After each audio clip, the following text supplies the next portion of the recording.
ये question number 13 है।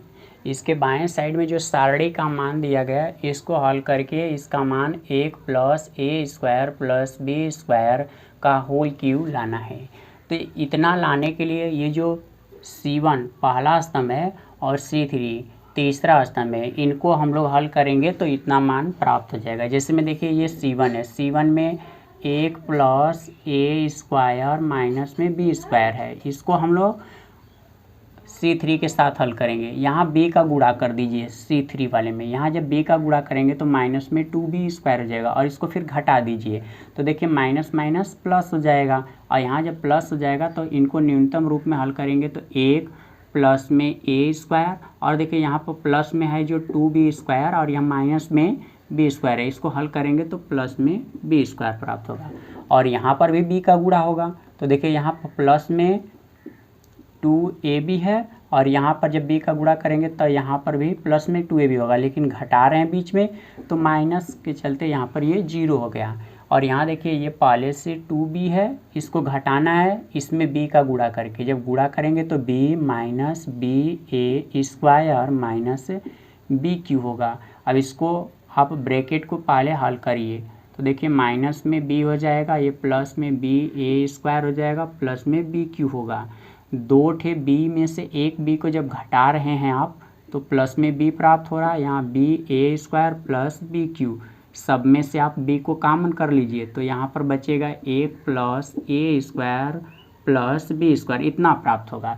तो मतलब आप समझ गए होंगे, तो मैं यहाँ पर हल कर रहा हूँ। अब आगे C1 change C1 minus B into C3,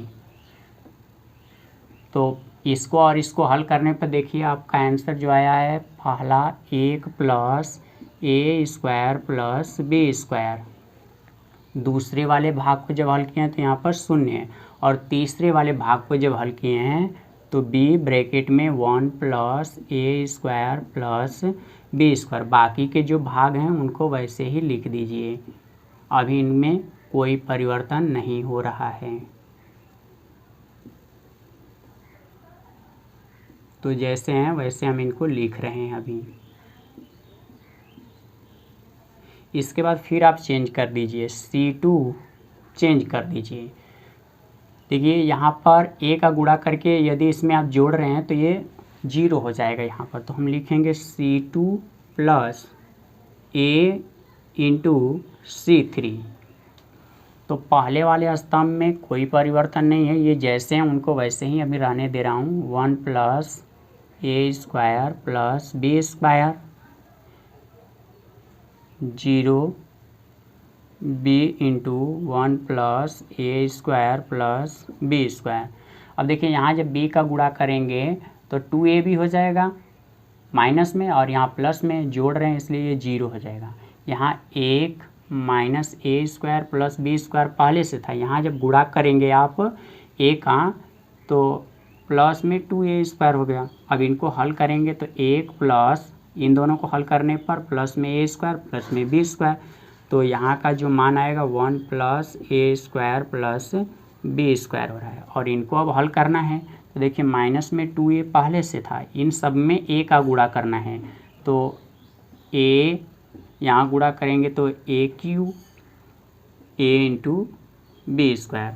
अब देखिए इन दोनों को जब हल करेंगे तो माइनस में a क्यू माइनस में ए बी स्क्वायर है, सब में से आप माइनस में a को कॉमन कर लीजिए तो यहाँ पर प्लस में 1 होगा, यहाँ प्लस में a स्क्वायर प्लस में b स्क्वायर। इसका मतलब है कि यहाँ जो आंसर आएगा वो माइनस a ब्रैकेट में 1 plus a square plus b square है।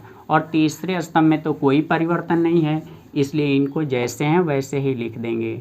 माइनस में 2b 2a 1 माइनस ए स्क्वायर माइनस बी स्क्वायर है। अब देखिए दूसरे वाले स्तंभ से 1 plus a square plus b square और वैसा ही पहले वाले स्तंभ से भी निकाल सकते हैं।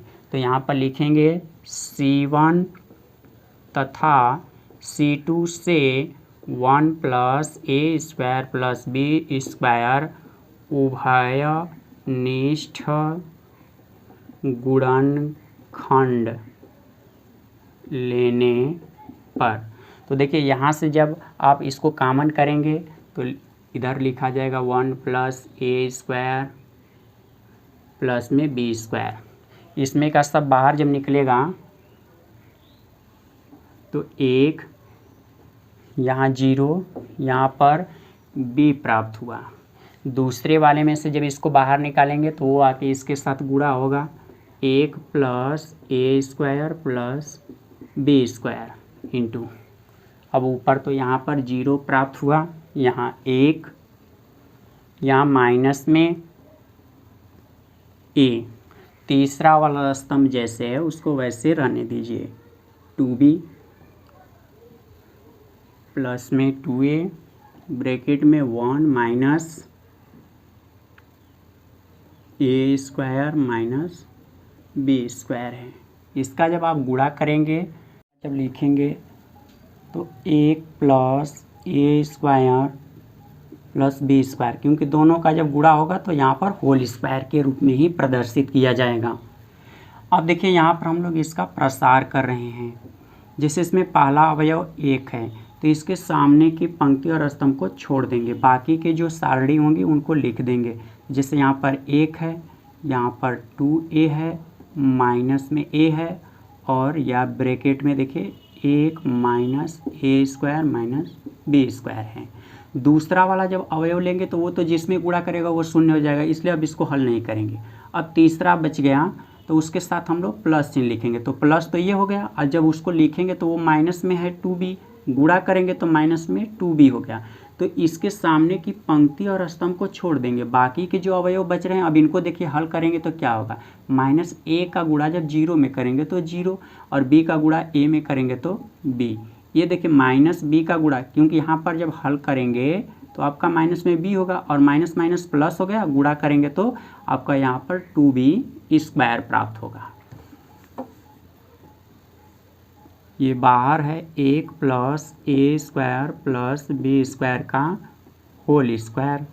अब देखिए 1 का गुणा पूरे सारणी में करेंगे तो ये सारणी ही बचेगी, तो इनका ऐसे क्रॉस गुणा करिए। देखिए ये पूरा गुणा जब यहाँ पर करेंगे ब्रैकेट का तो 1 ऋण ए स्क्वायर माइनस ऐसे बी स्क्वायर हो गया, और यहाँ माइनस लिखेंगे, माइनस तो ये फार्मूला का हो गया, और जब इसका गुणा करेंगे इसमें तो माइनस में 2a स्क्वायर होगा, और माइनस माइनस जब यहाँ पर रखेंगे तो गुणा होते ही प्लस में बदल जाएगा, तो 2a स्क्वायर हो गया, और प्लस में पहले से 2b स्क्वायर था। अब इनको हल करिए और न्यूनतम रूप में, तो देखिए हम इनको न्यूनतम रूप में बदल रहे हैं। पहले आप लिखेंगे 1, यहाँ प्लस में 2a स्क्वायर है, ये माइनस में, हल करने पर प्लस में a स्क्वायर मिला, यहाँ प्लस में 2b स्क्वायर है, यहाँ माइनस में है, तो जब इसको भी हल करेंगे तो प्लस में b स्क्वायर। अब देखिए यहाँ पर इसका घात 2 है और इसका घात 1 है, जब गुणा होगा तो इसके घात पे अब 3 हो जाएगा, तो 1 plus a square plus b square के घात पे 3, यही सिद्ध करना था। देख लीजिए यहाँ पर आ गया।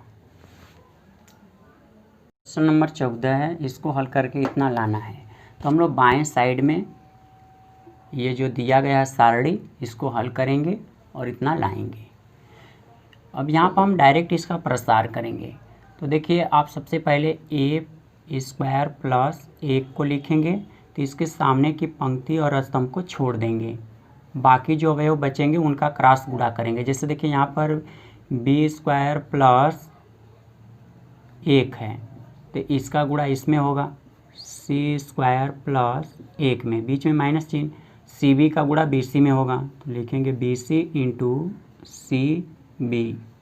ये पहले अवयव के लिए हैं, पहला प्लस होता है, दूसरा माइनस होता है, तो दूसरे वाले के भाग में देखिए क्या है, ए बी है, ए बी लिखेंगे, तो इसके सामने का जो पंक्ति होगा और ये स्तंभ ये छूट जाएंगे, बाकी के जो अवयव बच रहे हैं इसका गुणा यहाँ पर होगा, तो लिखेंगे ऐसे ब्रैकेट लगाइए, ए बी लिखेंगे, ए बी का गुणा करना है, ब्रैकेट में है सी स्क्वायर प्लस 1 बीच में माइनस चिन्ह, सी ए का गुणा बी सी में करना है, तो लिखेंगे सी ए इंटू बी सी, ब्रैकेट को क्लोज कर देंगे, यहाँ बंद कर दिए। तीसरा वाला फिर प्लस में हो जाएगा, और तीसरा है ए सी, तो ए सी लिख लीजिए, और इसके सामने की पंक्ति और स्तंभ को छोड़िए, ए बी का गुणा सी बी में करेंगे, तो ए बी इंटू सी बी बीच में माइनस चिन्ह, सी ए का गुणा यहाँ लिख रहा हूँ सी ए, इसका गुणा करना है बी स्क्वायर प्लस 1 में, तो लिखेंगे बी स्क्वायर प्लस 1। अब इनको न्यूनतम रूप में लिखना है, तो पहले ए स्क्वायर प्लस 1 को रहने दीजिए यहाँ पर, ये कोष्टक को हल करिए। बी स्क्वायर का गुणा सी स्क्वायर में करेंगे तो बी स्क्वायर सी स्क्वायर, बी स्क्वायर का गुणा 1 में करेंगे बी स्क्वायर हुआ, 1 का गुणा सी स्क्वायर में होगा तो सी स्क्वायर प्राप्त होगा, 1 का गुणा 1 में करेंगे 1। फिर देखिए यहाँ जब गुणा करेंगे तो बी स्क्वायर सी स्क्वायर हो जाएगा, ये दोनों कैंसिल भी हो जाएंगे, एक प्लस एक माइनस में है, माइनस में ए बी। अब देखिए इसका जब यहाँ गुणा करेंगे तो ए बी सी स्क्वायर, और ए बी का गुणा 1 में करेंगे तो ए बी, यहाँ जब गुणा करेंगे तो ए बी सी स्क्वायर हो गया, और ये माइनस है तो ये प्लस से कैंसिल हो गया, प्लस में ए सी बाहर है ब्रैकेट के, यहाँ जब गुणा करेंगे तो लिखेंगे ए बी स्क्वायर सी, और इसका जब अंदर गुणा करेंगे तो पहले तो माइनस लिखेंगे, और माइनस इसका जब यहाँ गुणा करेंगे तो ए बी स्क्वायर सी, माइनस का गुणा जब यहाँ करेंगे तो माइनस ए सी का गुणा 1 में होगा तो ए सी। अब ये भी कैंसिल हो गया।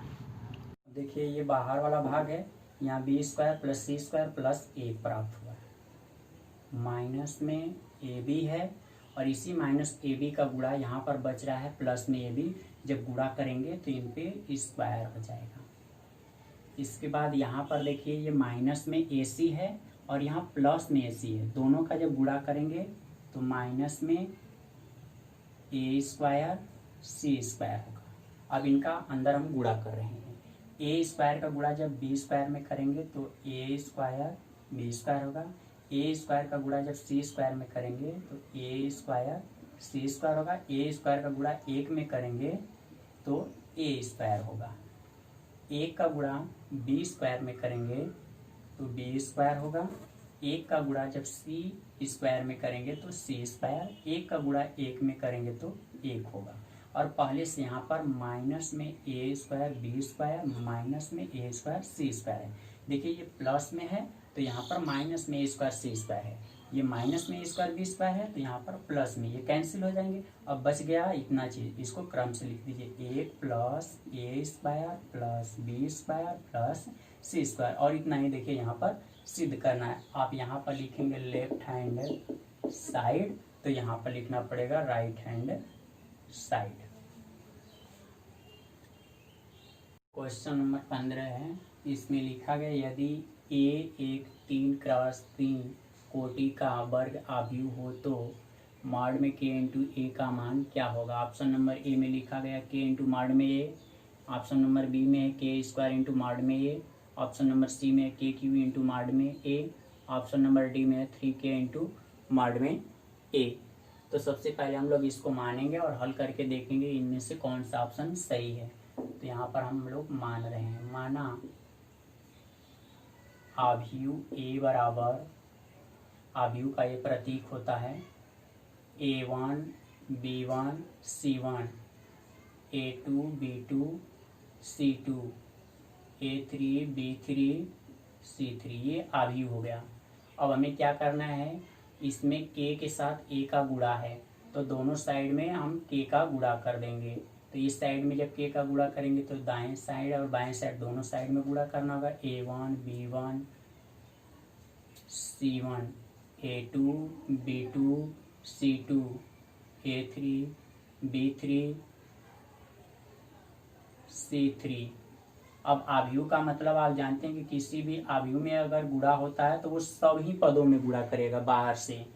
तो यहाँ जब गुणा करेंगे तो k into A1 k into B1 k into C1 हो गया, फिर यहाँ k into A2 k into B2 k into C2, फिर इसके बाद k into A3 k into B3 k into C3 हो गया। अब देखिए दोनों तरफ क्या लगाना है, मॉड यानी सारणी का चिन्ह। यहाँ पर हमने लिख दिया k इंटू मॉड में a, ये सारणी का प्रतीक हो गया।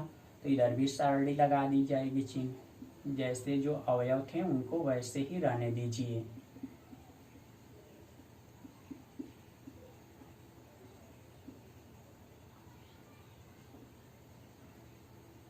यहाँ जो अवयव दिए गए हैं उनको मैं उसी तरह से भी लिख रहा हूँ केवल।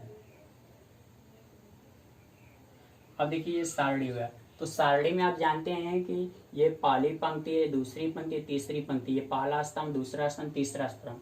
तो पहले स्तंभ से कोई भी अवयव अगर सभी अवयवों के साथ संख्या गुणा के रूप में है तो उनमें से कोई भी संख्या बाहर निकालेंगे तो वो सभी गुणा के रूप में होंगी। तो यहाँ करके जब आप इसको हल करेंगे, यहाँ लिख देंगे R1 R2 R3 से के उभयनिष्ठ गुणनखंड लेने पर। तो जब यहाँ से आप बाहर निकालेंगे तो यहाँ मैं बराबर का चिन्ह दे के लिख रहा हूँ, k इंटू ए, ये माड में है। पहले वाले भाग में से k बाहर निकलेगा, दूसरे वाले में से भी k बाहर आएगा, तीसरे वाले पंक्ति से भी k आ गया बाहर। इसका मतलब आप समझ रहे हैं कि के 3 बार जब गुणा करेंगे तो k q हो जाएगा। इसके बाद बाकी के जो अवयव बचेंगे वो A1 A2 A3 B1 B2 B3, यहाँ पर C1 C2 C3 हैं। ये किसके मापांक लिखे गए हैं? देखिए ये अवयव A है, तो जब यहाँ पर आप माड लगाए होते हैं तो ये अवयव का चिन्ह हट गया होता। तो इसका मतलब है कि ये इनको हटा के हम इसके स्थान पे A लिख सकते हैं। और ऐसा ऑप्शन देखिए कौन सा है, तो ऑप्शन नंबर C है। ये क्वेश्चन नंबर 16 है। इसमें लिखा गया है निम्नलिखित में से कौन सा कथन सही है। ऑप्शन नंबर 1 सारणिक एक वर्ग अवयव है। दूसरा है सारणिक एक अवयव से संबंध एक संख्या है। सी ऑप्शन नंबर सारणिक एक वर्ग अवयव से संबंध एक संख्या है। डी नंबर इनमें से कोई नहीं। तो इसका जो सही आंसर है वो ऑप्शन नंबर सी है, क्योंकि सारणिक एक वर्ग अवयव से ही संबंधित एक संख्या ही होती है, जिसको आप लोग अभी क्वेश्चन नंबर 15 में देखे हैं कि पहले उसको माना गया अवयव के रूप में जिसमें संख्याएं थी, फिर उनको हल किए सारणी के रूप में लाकर।